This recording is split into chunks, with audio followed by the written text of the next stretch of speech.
Hola, hola, nosotros somos el grupo E y en este caso les hablaremos sobre lo que es Francia y Holanda en la Edad Moderna, como una pequeña introducción sobre Francia en la Edad Moderna. Es un periodo de la historia de Francia que comprende desde los años finales del siglo XIV y principios del siglo XV hasta el comienzo de la Revolución a finales del siglo XVIII. En este periodo Francia se organizó en torno a una monarquía absoluta. Su capital fue París en el año de 987 a 1682, Versalles en el año de 1682 al año de 1789, nuevamente París en el año de 1789 a 1792. Sus divisiones fueron en provincias, su idioma oficial el latín francés. Su religión el catolicismo romano en el año de 987 a 1682. Continuamente el galicanismo en 1682 a 1791 y luego el constitucional de 1791 a 1792. Sus monedas fueron libra, franco, escudo, luis de oro en el periodo histórico en la Edad Moderna. Luego, en el año de 1475, el fin de la Guerra de los 100 años, que en esta podemos decir que en realidad duró 116 años, desde el año de 1337 hasta el año de 1453. Esta guerra se dio entre Francia e Inglaterra. El principal motivo fue la posesión de los territorios franceses. Fue la última guerra feudal y el ejemplo más perfecto de este tipo de guerra. Al inicio Inglaterra tomó posesión de tierras francesas, pero al final de la guerra Francia logró recuperar sus territorios por los franceses gracias a la intervención de Juana de Arco. Luego podemos mencionar que en el año de 1791 se da lo que es la Revolución Francesa. Esto fue un conflicto social y político con diversos periodos de violencia que convulsionó Francia y por extensión a otras naciones de Europa que enfrentaban a partidarios y opositores del sistema conocido como el Antiguo Régimen, uno de los acontecimientos más importantes de la Edad Moderna. También podemos destacar que estalló en París en el año de 1789 para acabar con los privilegios que la nobleza y el clero disfrutaban en el antiguo régimen, y fue encabezada por la burguesía, cuyos representantes eran lectores de los filósofos de la Ilustración. El antiguo régimen de Francia se refiere principalmente al sistema aristocrático, social y político establecido en Francia desde el siglo XV al siglo XVIII, las estructuras administrativas y sociales del antiguo régimen. Bueno, aquí podemos destacar que ese fue el término que los revolucionarios franceses utilizaban para designar peyorativamente. Peyorativa se refiere a la connotación negativa, desprecio o se podría decir que poco respeto al sistema de gobierno anterior a la Revolución Francesa, que se aplicó también al resto de las monarquías europeas cuyo régimen era similar.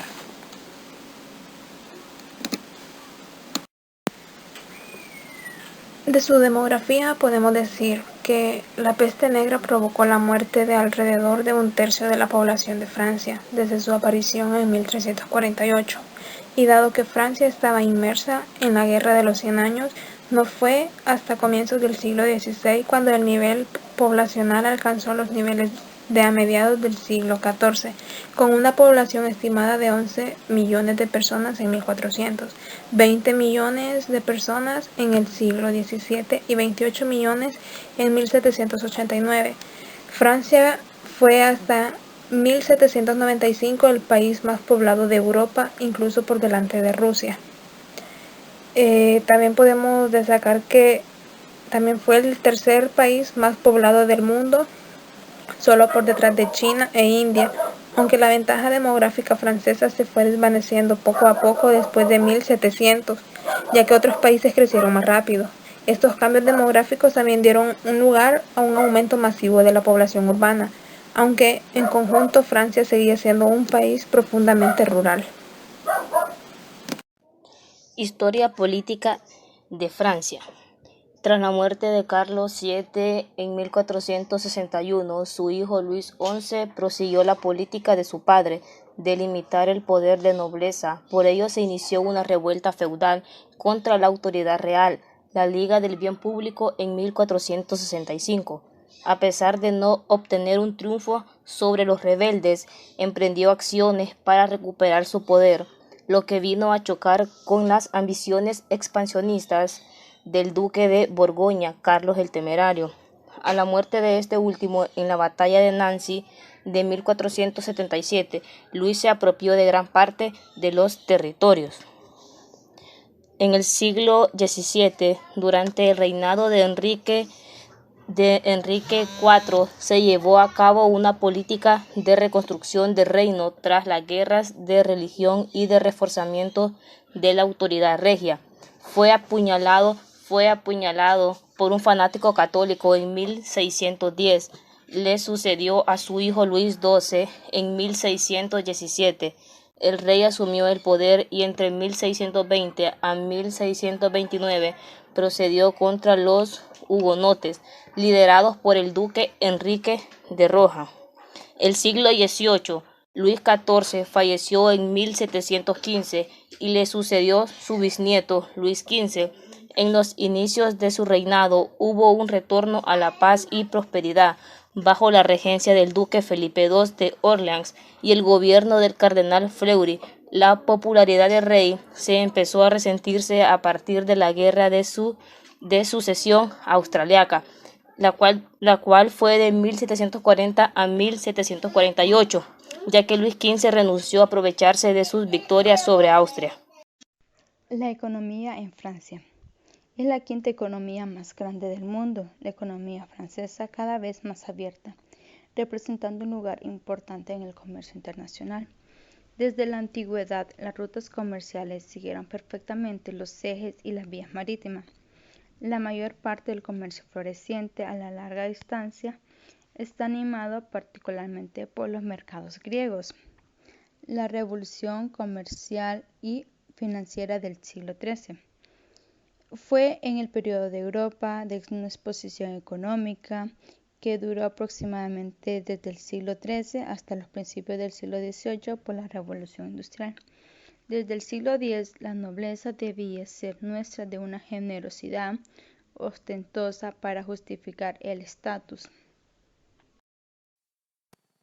Muy buenas tardes, mi nombre es Gabriela y les voy a hablar un poco sobre qué es Holanda moderna.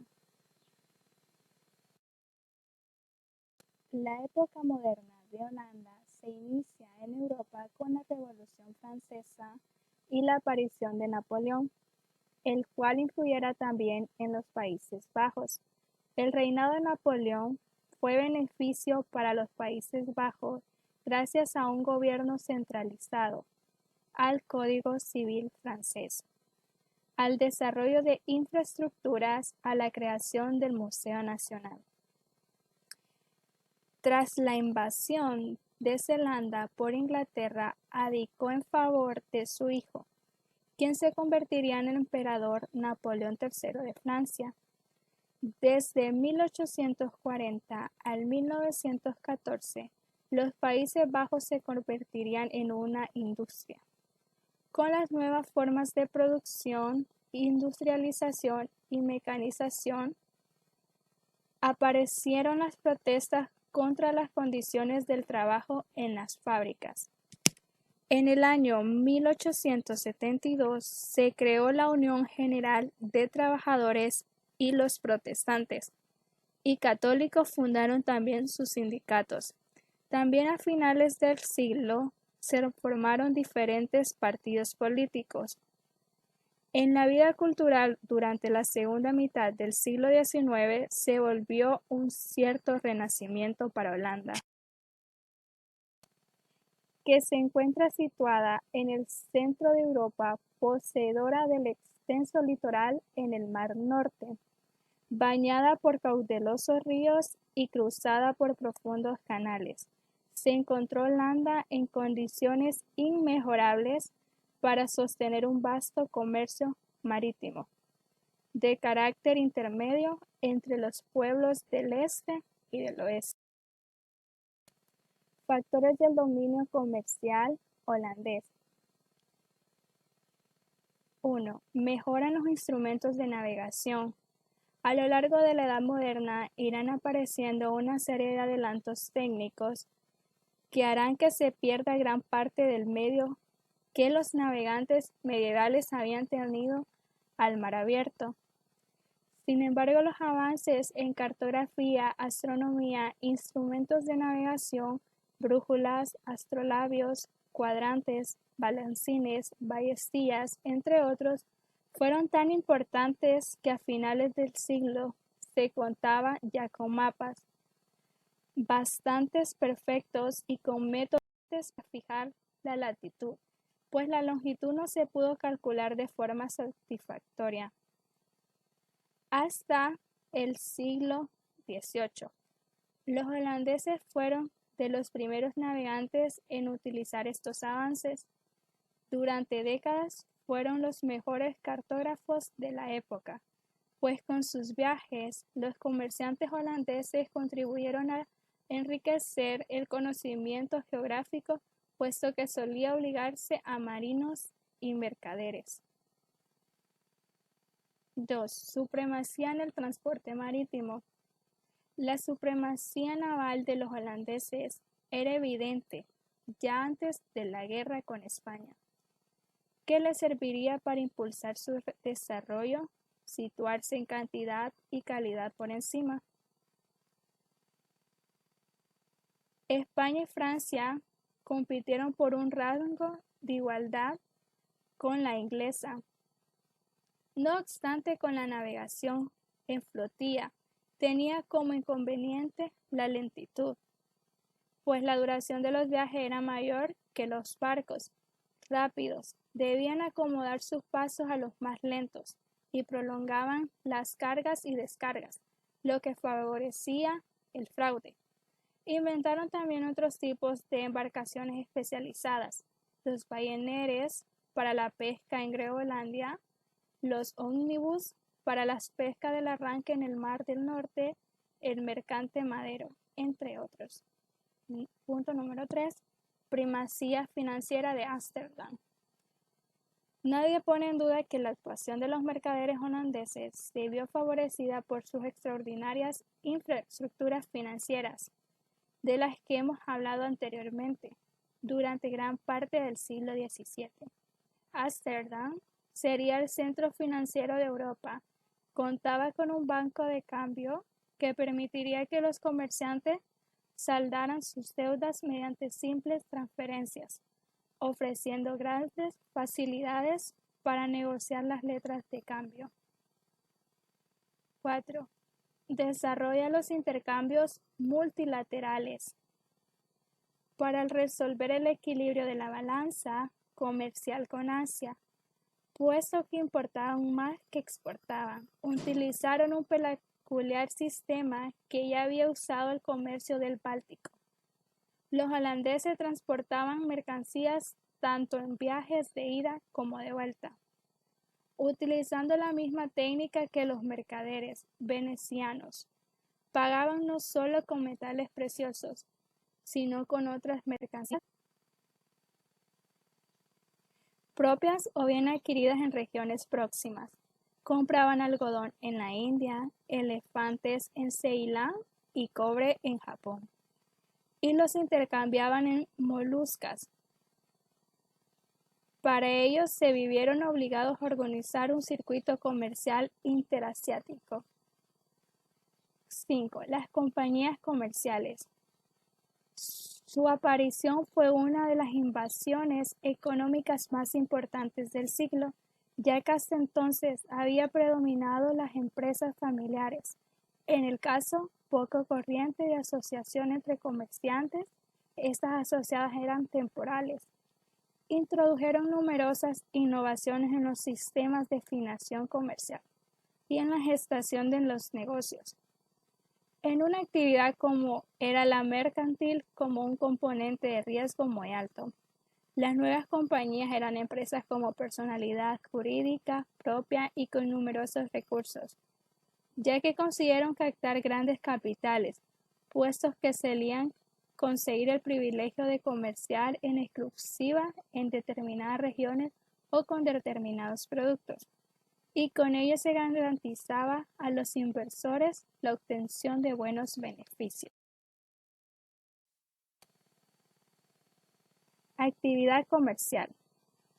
El comercio euroasiático.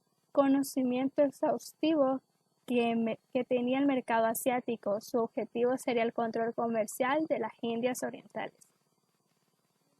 En gran parte el conocimiento exhaustivo sabían que se producían en cada lugar y donde se podían comprar y vender las mercancías, es decir, que se produjeron en el mercado asiático, lo que venían siendo en Europa, y estos convirtieron a los intermediarios mundiales. Su objetivo final sería el control comercial de la mayoría de los productos de las Indias Orientales. El comercio interasiático. Comercio controlado fundamentalmente por mercaderes musulmanes con técnicas comerciales y financieras muy desarrolladas, cuyas redes comerciales quedarán parcialmente destruidas con la llegada de los comerciantes europeos, con técnicas comerciales y financieras muy desarrolladas. Este comercio se garantizaba en torno a 3 zonas: el Índico Occidental, la Bahía Bengala y el Mar de China Meridional. A partir del siglo XVI, los portugueses se harán con el control de las rutas a lo larga distancia, quedando las pequeñas redes a manos de mercaderes locales. En causa que esos dos puntos de vista tuvieron un beneficio que costó que se organizaran comercialmente, y esto hizo que se expandieran mundialmente con sus comercios, logrando levantarse y demostrar su mayor existencia. Economía de los Países Bajos, Holanda 1500 hasta 1815. Es la historia de una economía que algunos consideran la primera economía moderna. Esta persiste hasta hoy. Cubre el periodo desde el momento en que la región conocida como los Países Bajos comenzaron a desempeñar un papel conjunto en la historia, los Países Bajos de los Habsburgo, hasta los tiempos de la República Neerlandesa y los regímenes políticos que la siguieron, la República Bátava y el Reino de Holanda.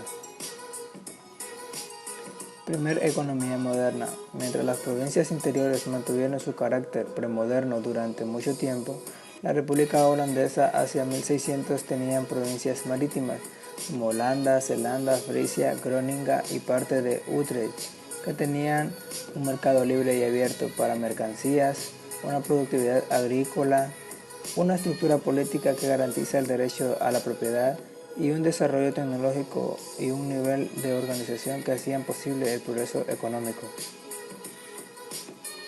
Agricultura en Holanda. El modelo de agricultura científico, diferente a Europa, con sistemas de abono muy superiores y con los polders, Holanda poseía un mercado muy desarrollado y tenían más recursos para fortalecerlo.